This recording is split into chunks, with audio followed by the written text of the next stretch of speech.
Hey, Ashley, welcome to the show. It's great to have you here. Thank you so much, Michael. I'm so happy to be here. So I think a good place to start would probably be to give the audience a bit of your background so they have some context for the discussion we're going to have. Absolutely. So I was born and raised in Los Angeles. I went on to Stanford University and I actually ran track and I majored in political science there. I really fell in love with storytelling and journalism and law and ethics. And then I went on to Harvard Law School and I've been practicing law in LA, mostly white collar investigations for about 4 years now. And I'm really passionate about storytelling and also just human-centered work. So in addition to the work I've been doing in the legal space, I've been on a lot of leadership committees within my firm. And we're seeing this change and this shift in the with regard to the pandemic on how we want to work as professionals. And so I've been at the center of a lot of those conversations. Like, how do we promote more well-being for high achieving people, especially in these really demanding jobs? And I'm seeing it in the consulting space and the investment banking space. And so I've had a lot of fun with that. And I also do a lot of that work on a podcast. So I'm also a creator and I work on a podcast and we have these conversations and we share our stories as professionals. So you're currently a lawyer studying white collar investigations. What is that? Absolutely. So it's actually quite interesting. It's a little bit of what you might see on TV, maybe a little less glamorous, I'll say that. But essentially, I feel like a bit of a Nancy Drew when it comes to investigating a particular issue for a company. So it can come up in a few different ways. One way is a whistleblower complaint. The government can get some type of inside information, and so they'll send a subpoena to a specific company, and a company hires outside counsel, so like me, to come in and investigate the issue. So that means that we go in and we look at the documents, we interview relevant parties, we put together the facts, and we try to figure out what happened here. And then we look at the relevant law and we apply it to the facts and we advise the company. And we also act as an intermediary with the government entity that might be investigating the company. So that's one way it comes up. Sometimes there's no government entity involved at all, and there just might be an employee complaint as an example. And so the company wants to dig into what this employee is saying and figure out what's going on. And so they'll hire us to do essentially an investigation there and perhaps even do a risk assessment. Let's figure out what they're saying. Is this true? Is there any validity here? And how can we advise the company to move forward in an ethical manner? It sounds very exciting, to be honest. I always thought The Good Wife was a work of fiction, but apparently that's what lawyers do. You go out and investigate things. It sounds exciting. It sounds like you're not very popular when you go into these companies. It is a challenging practice group to get into. I will say I had to be very proactive to get into the practice group. When I first got to my firm, I remember emailing. I came in as a lateral attorney. And so I emailed, I believe, 12 partners, just letting them know this is the kind of work that I was really interested in doing. I had a friend who was already at the firm and really enjoyed that work. And I know that it's hard to come by. So it was like, let me get my name out there and see what I can do.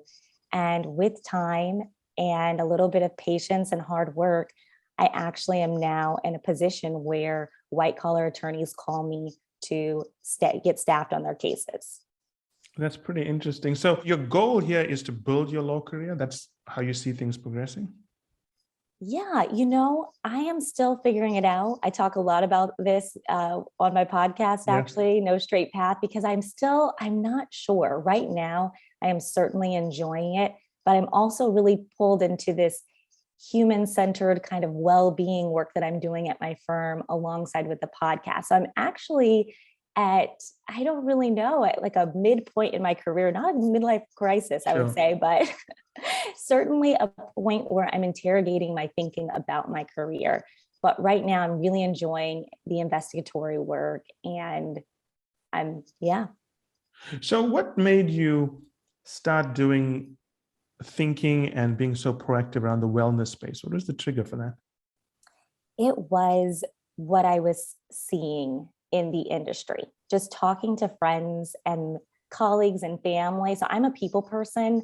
I'm the person at the firm, I will know not only what cases you're working on, but I will know if you're going through personal problems or you're married to, if you have kids, all the things. I will be that Yeah. person. And so I started to have these conversations and realize that people were really struggling with well-being, especially people in these spaces, because we're so ambitious, we're very goal-oriented. And so a lot of your time is consumed by your work.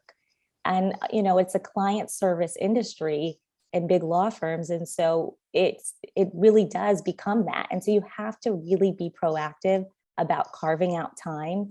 And I just felt like we all work so hard to get to these spaces that I think it's important that our well-being is prioritized. And it really heightened during the pandemic. And the way that I was able to get really involved with it from an administrative perspective is that I was appointed to a few leadership committees. And so I took on the well-being initiative. And so I thought, not only do we need to talk to attorneys about health and working out and eating right and carving out time for meditation, friends, family, spirituality, we also need to create structural and systemic changes to help support attorneys in this feat. Because there's only so much you can do as an individual if there are demands on your time. And so the firm and other firms in general have been brainstorming ways to help protect the time and the well-being of attorneys. And I think it's incredible. We're talking about empathy at work, about well-being. These are things we did not talk about pre-pandemic. So I'm pretty excited about what we're doing in this space. It sounds very interesting. My background was at the major strategy firms, and I was a senior partner there. Now, when I was around, nobody talked about wellness. It was a badge of honor to eat bad food, wake up early, sleep late, send emails at 3 a.m., be available on a weekend, travel on short notice. And I obviously keep in touch with colleagues in the firms, and elite law, I think, is pretty similar to elite management consulting. But my observation is that a lot of it is lip service. So firms say these things because it's good marketing material, and they do make some changes. But from what I have seen, the consultants who are willing to live the old model, or sort of a rough and tough life, are still the ones who get put onto the most important engagements at the firm. So all of these things are said, but if I actually track, and we do track the careers of consultants, the ones who live in the old way are still the ones getting the best roles, fastest promotions, becoming equity partner, and so on. So my question to you is, and it's not a gotcha kind of question, is that how sincere are companies about this from what you have seen? And I'm not referring to just your firm, I mean in general. Right. No, I think that's a great question. I agree. And that is something we're really working on, because to a certain extent, it has to be lip service because of the demand when it comes to client services. Mm-hmm. Right. And so I think it's been challenging. So, firms are made up of people, right? Yes. And so we need to get to the heart. You need to talk to their hearts, and talk about, that's why I love storytelling, to really have them understand, if we act collectively, then there is a way to make change. I think change will be slow, right? I'm an optimist, so I probably sounded a bit more optimistic than it's not reflective of the timeline. Yes. But especially these specific industries we're in, they're just a little bit more traditional. And so I do think a few things need to happen. I think that people in leadership sincerely want this to happen, but they are balancing a lot of business incentives and constraints. Yes. And the one business incentive that we do have is we are the workforce. We are the people. So if we can act collectively and we start to put out these boundaries and everyone works together to agree that this is what we're going to do, as millennial, and I think Gen Z is now entering the workforce, entering these spaces, I think we can create change. It's really going to come from the actual employees, and that's when the employers will change. I think you're right, because it's like a capitalist model, right? So even Yes. when you have client services and you say, I want to put boundaries on, I'm not going to talk to my client for the whole weekend, I'm not going to Yeah. respond to, then they're going to go to someone else, right? Yes. So we're working within this framework. But if firms, consulting firms, law firms, investment banking firms, if they don't have employees to do the work, then they're not going to be able to move forward. And so that's why there, you even see them bending now with remote work. So we know that they can change. At first, you had to come to the office. Like FaceTime was so important. Yes. I've been able to build a really great career and not come into the office a lot. And so I think that it's going to take some time, but it really is going to come from the people, because I agree with you. A lot of it is lip service, but there are people who care. They just have constraints. And if you go to your client and you say, this is how it has to be, because this is what the whole workforce, you're not going to have any consultants on your case, you're not going to have any attorneys on your case, then that's when we see the change. Yes, I mean, that's well said. You made some very, very good points there.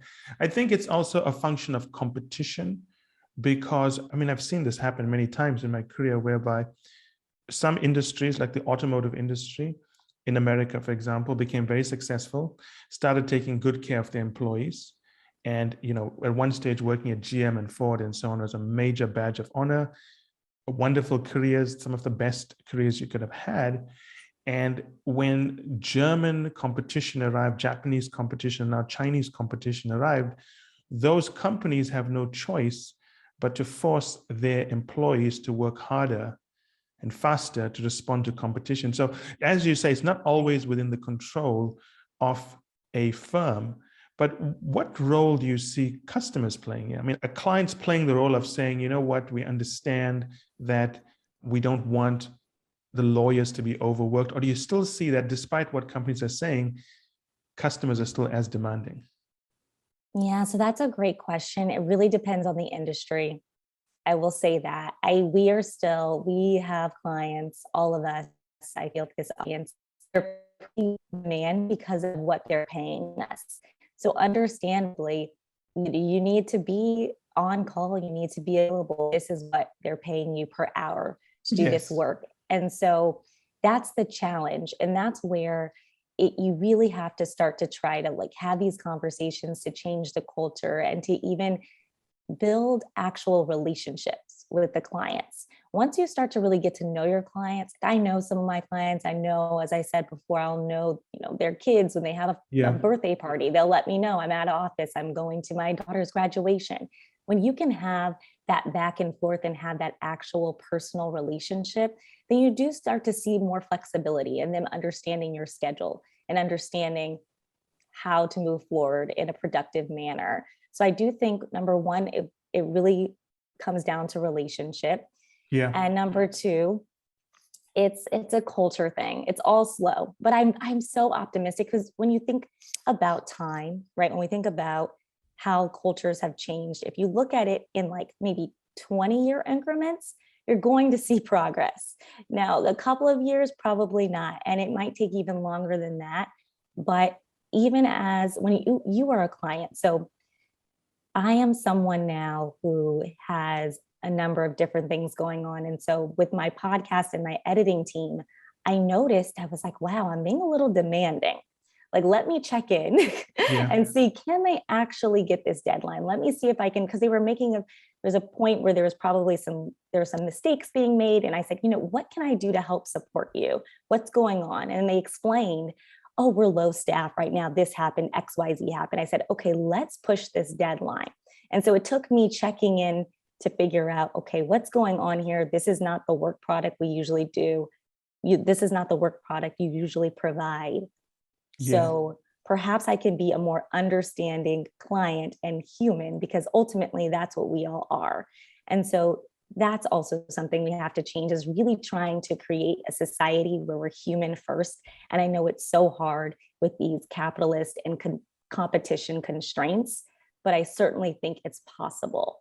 Yes, I like that. That's well said. So I'm going to switch gears a little bit here. If you look at the arc of human history, we're obviously living in the best time ever.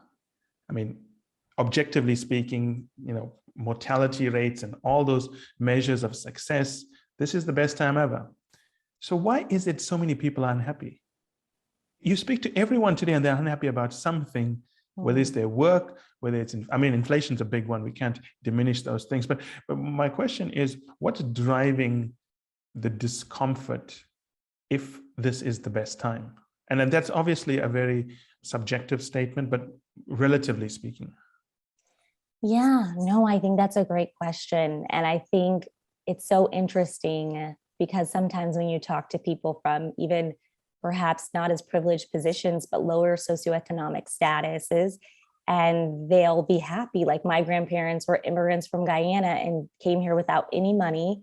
And they were pretty happy because I think there was a focus on family and the inner work and spirituality. I think our society now, we've lost touch with just some of the simple things in life.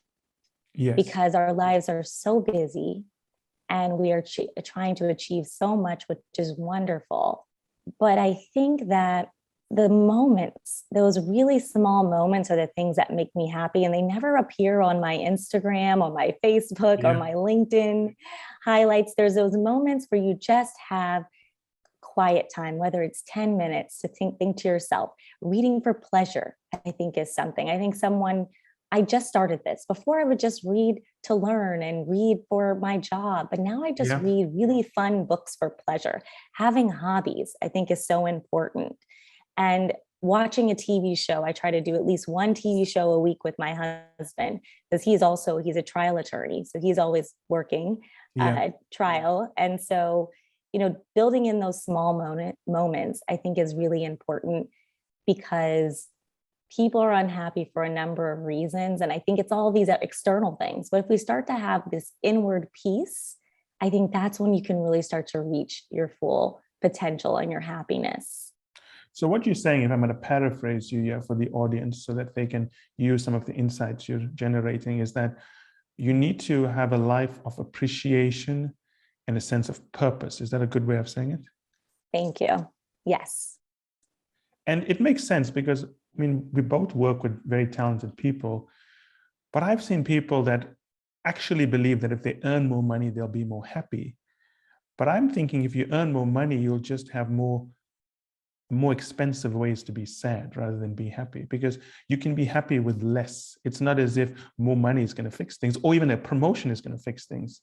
Because if you're working hard and you don't have a connection with someone in the world, and you don't have those moments to reflect, more money, more promotions doesn't fill the void, right?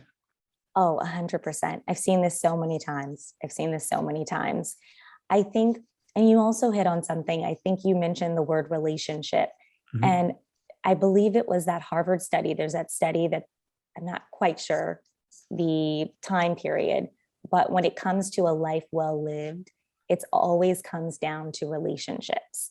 And I think that our society now, there's a lot more loneliness. Even though we might be connected by technology, those really deep friendships and relationships are the things that really sustain you in life. And we've kind of lost that. Yes, and building on that, it's not just a relationship, it's a connection. You can have a lot of friends, you can be surrounded by a lot of people, but if you have a connection to no one, you are going to be lonely. Right. And I've seen that with many, many colleagues of mine who were very talented at their roles. They were very successful partners and so on. But then they reach a point in their life where they're completely alone. They have a connection to nobody. They're in relationships, but they don't have a connection.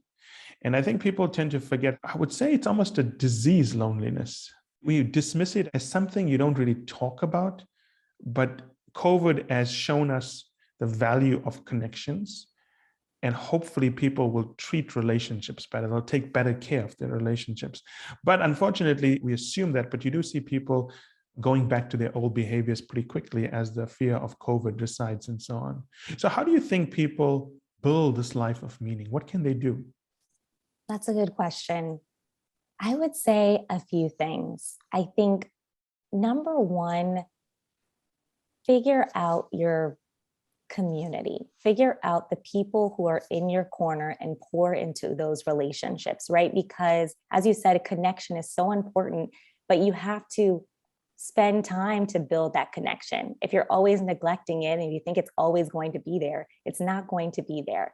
So figure out the relationships that you really want to pour into and carve out time for that. I think that's extremely important. And I think another thing is figure out what you love doing without a dollar sign attached to it. Yes. What do you love to do for free in your spare time? I remember actually, it was so interesting. I was in an Uber, and usually the Uber driver will ask me, how's your day? What do Yeah. you do for a living? And this Uber driver asked me, what do you do for fun? And I literally could not answer. You could not answer. I was like, oh my God, I like doing That's your work. midlife crisis right there, Ashley. Yes. I said, all I do is work. This is about 2 years ago, but it was a wake-up call for me. It's like, wait, I need to figure out what I love doing. And then that's when I was able to enter a space where I started to read for fun. I started to blog. I started to write and journal. And I just found a lot of peace through that. So I think that's really important. Yes, but it's interesting the way you tell the story, because if you had someone had asked you that question 4 years ago, you would have said it with a sense of pride. And you almost have had to have gone through life's experiences first to realize that not having any fun in your life is bad for you. Because I actually know this for a fact. Even today, someone asked me the other day, where do I go on vacation? And I had to tell them I've actually never been on vacation, because I've been to 54 countries or so, but I've always been there for work. And when I was younger, I would say that with a lot of pride. Yeah. But when you think about it now, you can't have a balanced life. And you can't be the best person you can be unless you have time to invest in yourself. And that's the point I want to make here. A lot of times when we look at reading and spending time with, for example, you said spending time with your husband, watching one show a week, hopefully it'll bump up to 2 soon. Yes. Those are all investments you're making in yourself. You're giving yourself things that's a reward, and you grow when you rest. But in society today, we don't talk about investing in ourselves unless it's something like getting, in your case, a Stanford and a Harvard degree, or going for some course. But investing in yourself is taking care of yourself. And how do you encourage people to take care of themselves? What are some of the things that you tell people in your podcast, in work, and so on? Yeah, so that's a really good question. I think that the thing that people are really struggling with right now is how to prioritize their time and to take care of themselves. And I think there's this big self-care movement. It's like, have your green juice and get your massage. Yeah. And and that's great. I love those. Those are shiny, fancy things. But what I think is really important is if you're able to have a routine where you move through life with peace. And it's very challenging to do that in our careers, but I think that it's possible. And one thing I like to do is this morning routine. So I just like to get up, I have my cup of coffee, I sit on my balcony, I say a prayer, and I look at my Maya Angelou quotes. I look at a quote every day. And that centers me and puts me in the right place. I also spend time with my family. My grandmother is 95.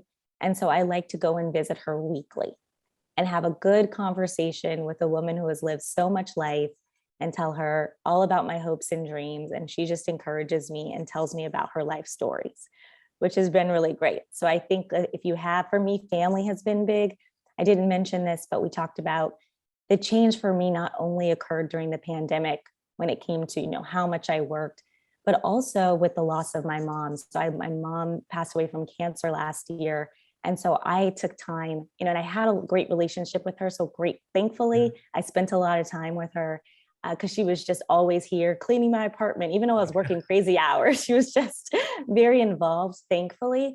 But it also made me think back and say, wait, I'm not spending enough time with the people I love. And so that's why I'm making these weekly visits with my grandmother. and I do my father-daughter dance practice with my father. We're Yeah. finally having our wedding. We had a pandemic wedding.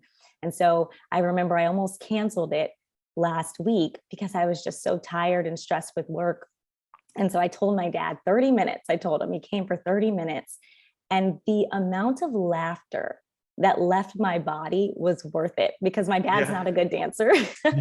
I don't say that. He's the best dancer he can be.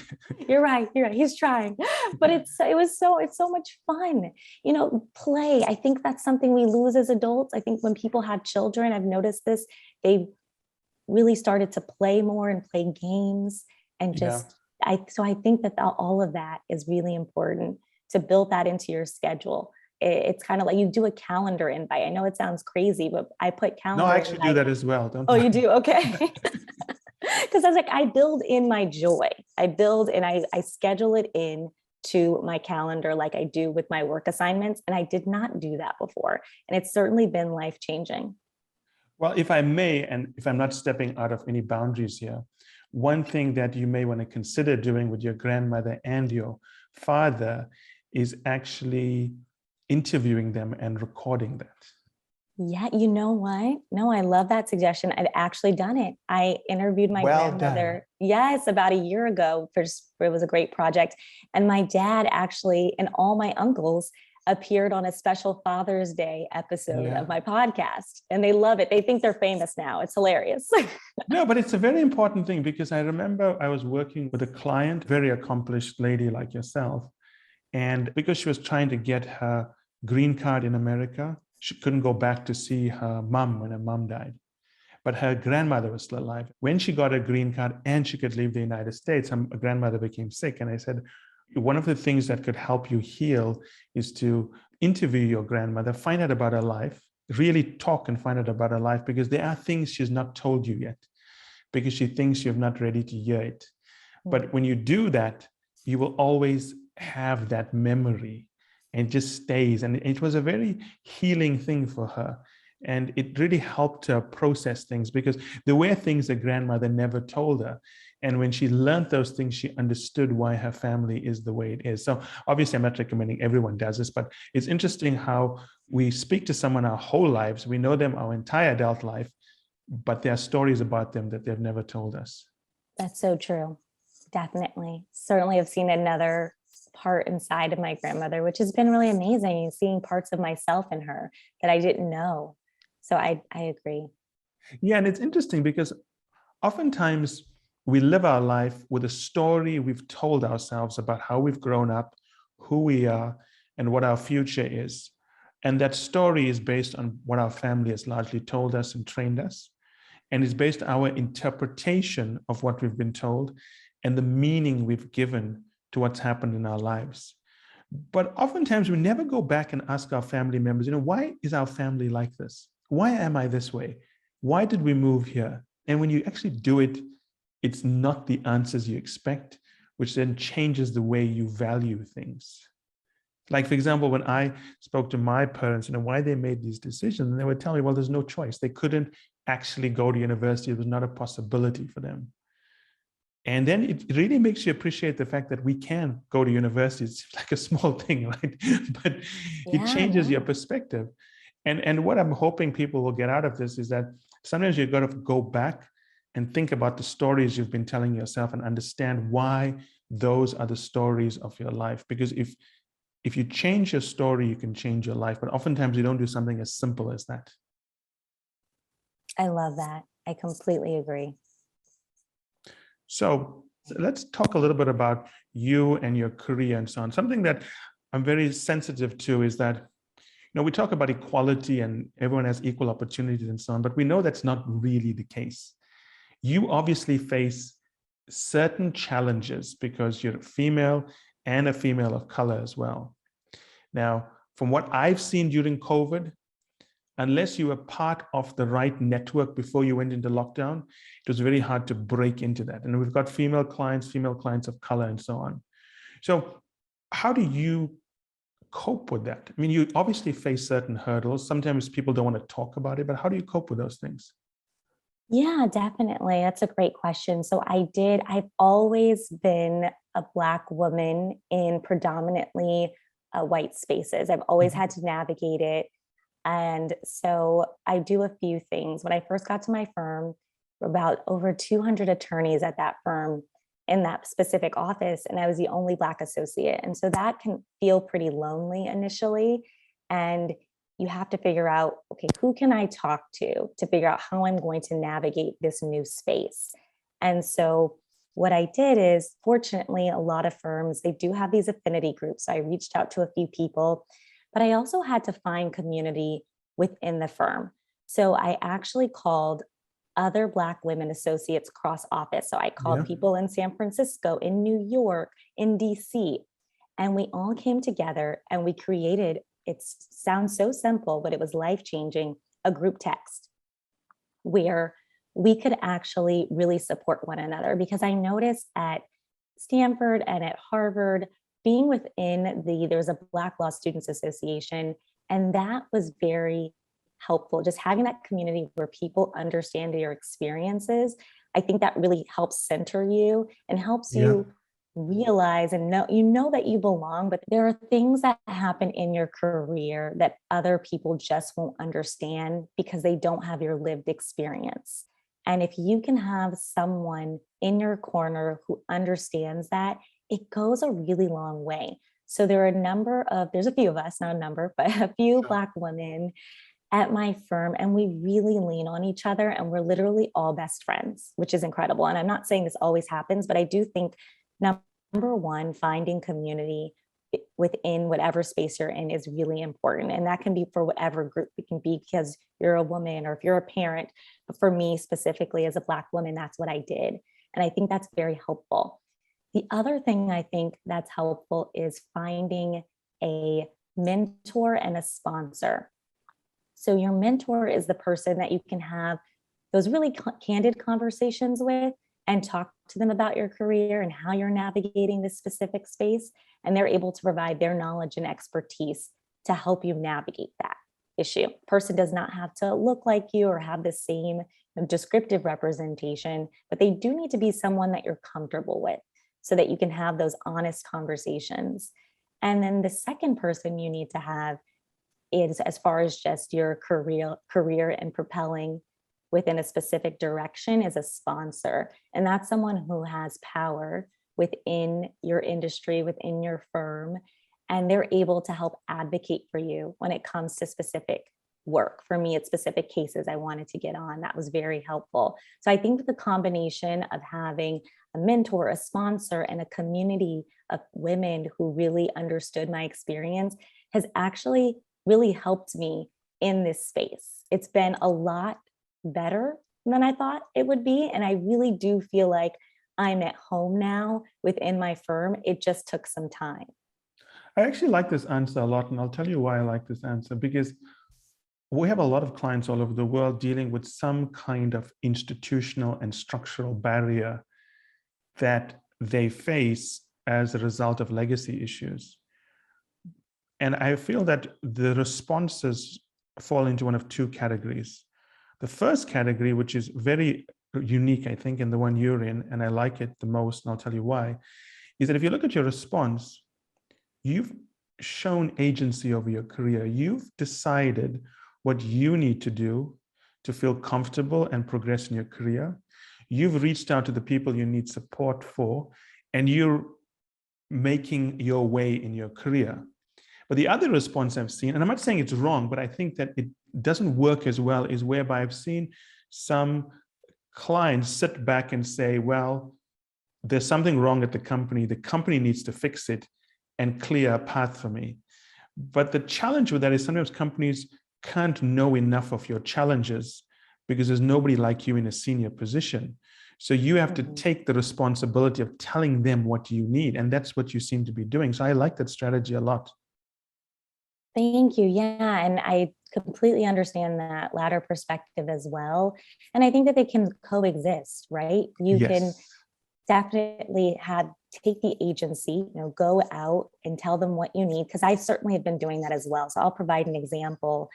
I noticed that diverse associates there's just a huge burden on us to do the recruiting and to do the pitches, right? There's just not that many diverse associates. And so we have to go out and do this work, which is important work. We want to have more diverse associates at the firm. And so I understand that they want to see someone who looks like them to, pull them in, to know that they'll have that support. It was very important to me. But we also have our casework and we have our lives. And so we're just stretched so thin. And this kind of work wasn't really being recognized by the firm or other firms. It's just, you get like at the end of your review, thank you for all your diversity and inclusion work. We appreciate you. Or you get like a little high five at a meeting. Or a mug. Yeah, a mug. Yes, exactly. A little bit of swag, right? Yeah. And what we realize, and this is cross firms right now, so a lot of firms have started implementing this, is that our value in big law is tied to the billable hour. And so in order to show that you really care about diversity and inclusion, let's tie the billable hour to diversity and inclusion work. And so I did a lot of advocacy for this specific policy where a capped number of hours spent on this diversity and inclusion work would go towards your billable hours. And so my firm and a number of firms have approved this. And that's really helped with showing people that we care about this initiative, and we're not just saying that we are, we're actually putting money there. And the mark when you know that we've reached success is when we don't talk about diversity and inclusion anymore. It's nothing we celebrate because it's already there. Right. And we don't need to have a special committee managing it because it is just the way it is. You don't need a special committee looking at this. And I used to work a lot in Singapore and so on. And one thing that surprised me when I worked in Singapore is how diverse those teams are. Because Singapore is a mix of Indians and Chinese, and there's many different nationalities there. But when you sit in a meeting and you talk to people, they don't talk about diversity and inclusion because there is diversity and inclusion.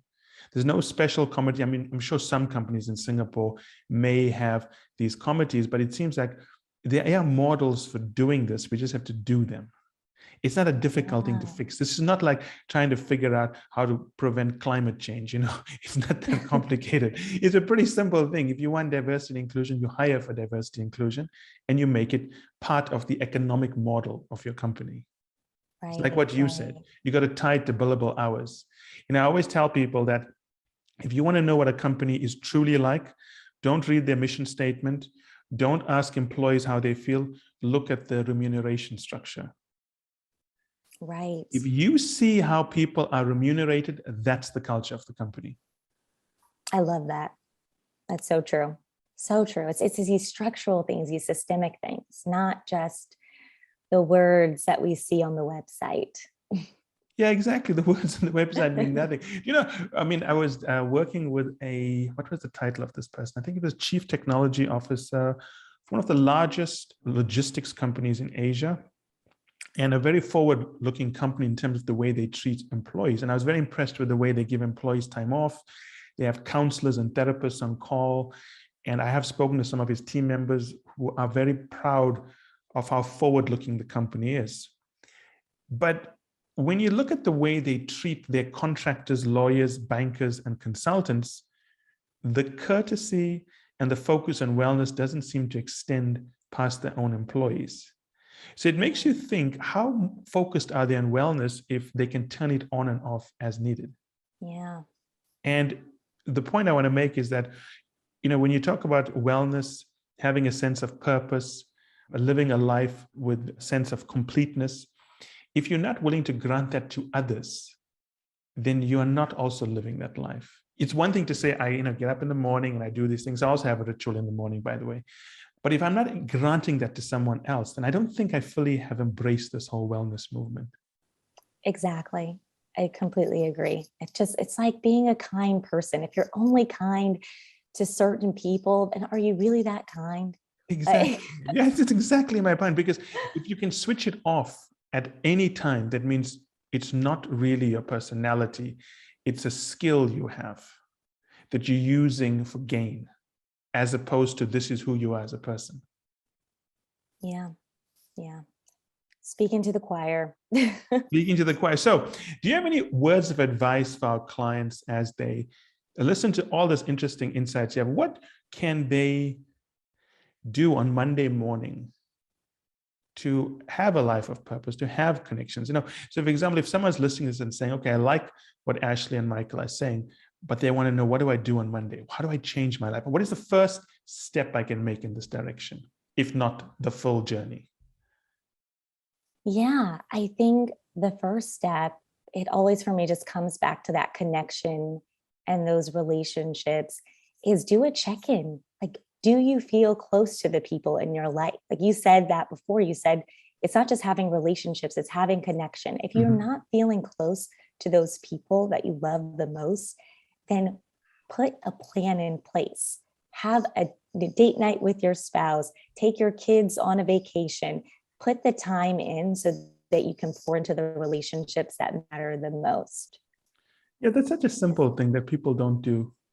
Because when you talk about wellness, people always tell me, well, they're journaling, they're drinking green juice, they're going for yoga and meditation. And the reason I think you should do those things, but I don't think they help many people, is because they treat it as therapy after they've introduced stress and chaos into their life.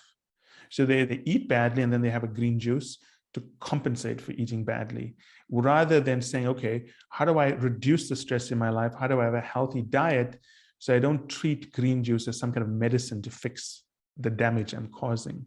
And it's almost a preventative view of your body, as opposed to trying to do all these things to fix it, because your body heals naturally if you just take care of it. And what you mentioned is a very, very simple thing, because it's things everyone can do. It's not as if you have to go read a book or something. You can practice this 1 minute after listening to this episode, right? Right. And one other thing is that if you feel like you don't have the time and space to do those things, because I think that sometimes is a challenge. I think we know that relationships are important and spending time outside of work is important. But when we have a demanding career, we just don't find the time. And different industries are being a little bit more flexible now. So if you do need to go on a reduced schedule for a certain amount of time, talk to people. I think that you should talk to leadership at your particular company if that's something you feel like you need to kind of get back into that balance and that rhythm. I'm on a reduced schedule and it really helped me take the time that I needed. So I don't think that, how we talked about this earlier, just the grind and that was a badge of honor. I think you can still advance in your career and take a bit more time for yourself and your well-being. It's a new day, it's 2022. And if we work collectively, we can create a healthier and happier society while also being successful in our careers. Yeah, you're right. And it's a very good point you're making here. More is not better, better is better. You don't have to work harder to be the best lawyer, consultant. You have to work smarter. Mm-hmm. And I remember when I was many years ago, when I was an associate and an engagement manager, when consultants prepare slides for the final presentation, even though they don't say it, there's a feeling that the more slides and the more complex they are, you're a more successful consultant. So if you're wrapping up a project, you're going to do 100 slides and show it to a client. And I had a rule: when I'm presenting to a client, no matter how big the study is, I'm going to present my recommendation in 10 slides. Just 10 slides. Yeah. I need to figure out a way to say it in 10 slides. But I don't think my career suffered because of that, obviously not. But people need to get comfortable knowing that sometimes when we're under stress and we don't know what to do, we just do more of what we know. And when you're under stress, you need to rethink this business model, saying, okay, I'm under stress. Why am I working so many hours? I mean, am I materially progressing? Am I happier? Is my work better? Are clients happier? Is my team happier? Am I solving the problems with more hours? And sometimes actually by working less hours, you have a clearer mind. That's what I've seen. If you get proper sleep, you can do better work, right? Oh, 100%. I always sleep now. And you always sleep now, as opposed to the phase of your life when you were not sleeping. Yeah, basically, sadly. But I even did that to my 23andMe, and it said, you are a person who needs 8 hours of sleep. 8 hours of sleep. They've given you an exact. That's my optimal. And it really does work. Oh my gosh. Even people at my firm, they're like, oh, you're always so happy. I'm like, oh, I sleep. It's not a joke. I have a habit of getting up at 5 o'clock sometimes. It's not a good habit, but I get up at 5 a.m. But then I tried sleeping to 9 a.m. and I thought, whoa, this is a whole new life. Yeah, And you're I'm not right. recommending people tell their bosses you need to sleep till 9 a.m. and can only get to the office at 10:30. What I am saying is that you need to take care of yourself. I think that's a common theme in this entire episode. Absolutely. You have to take care of yourself before you can take care of others. Exactly. It's like putting the oxygen mask on yourself first before anyone else on that airplane. Yes, although I'm sure in the pandemonium of a plane crashing, I'll probably forget and put it on the person next to me. So it's easier to remember that now, but even the pressure drops or something, I'll probably forget that. Thank you so much, Ashley. I really enjoyed that episode. I think our audience is going to like it as well. Thank you so much, Michael. It was really great chatting with you. You asked great questions, and it was very thoughtful and insightful discussion. So I appreciate it. Well, we're happy to have you. I'm sure we'll have you on at some point in the future. So I look forward to all the interesting stories you're going to tell me when we next speak. I love that. Thank you. Take care. Ciao. You too. Bye.